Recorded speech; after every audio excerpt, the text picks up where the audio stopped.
जय माताजी। राम राम सौ मित्रों ने। मित्रों, कला जगत में एक फरीवार दुखद समाचार आव्या छे। तारीख 22/3/2026 ना रोज एक कच्छना सूर सम्राट प्रवीण सुरदासनु अवसान थयुं छे। मित्रों, 22 तारीखना मैं शॉर्ट विडियो में एमने श्रद्धांजलि आपेल एमना विषे मने थोड़ीक वधारे माहिती मળી ते तमारा समक्ष रजू करूँ छूं। सांभळीए प्रवीण सुरदास विषे वधारे माहिती। मित्रों, भजननी दुनिया में शोक छवायो। कच्छ ते वठा मी फेम ख्यातनाम भजनीक प्रवीणभाई सुरदासे लीधा अंतिम श्वास।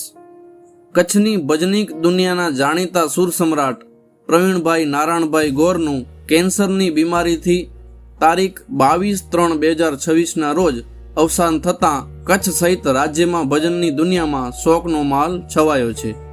मित्रों, मूળ અંજાર તાલુકાના ટપ્પર ગામના વતની અને હાલ ભુજ સ્થિત પ્રવીણભાઈએ માત્ર 13 વર્ષની નાની વયથી ભજનો ગાવાની શરૂઆત કરી હતી। તેઓ માત્ર અદ્ભુત ગાયક જ નહીં પરંતુ કુશળ તબલાવાદક પણ હતા।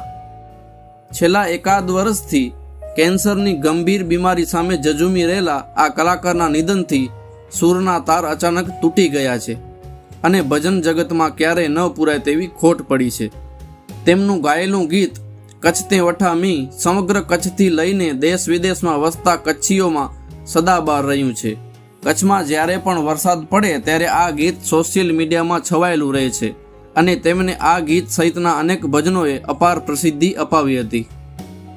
ભુજના ઐતિહાસિક ભૂતનાથ મંદિરમાં દર શ્રાવણ માસે તેઓ નિયમિતપણે પોતાની વાણીનો લાભ આપતા હતા। તેમના ચાક વર્ગનો વ્યાપ માત્ર કચ્છ કે કાઠિયાવાડ પૂરતો સીમિત નહોતો પરંતુ મુંબઈ અને છેક વિદેશ સુધી ફેલાયેલો હતો। આ અંગે જાણીતા કલાકાર શૈલેષ જાનીએ જણાવ્યું હતું કે કચ્છે એક દિગ્ગજ તબલાવાદક અને ભજનીક ગુમાવ્યો છે। તેઓએ કોઈ પણ જાતના પૈસા લીધા વિના અનેક મંડળોમાં ભજનના કાર્યક્રમ કર્યા છે।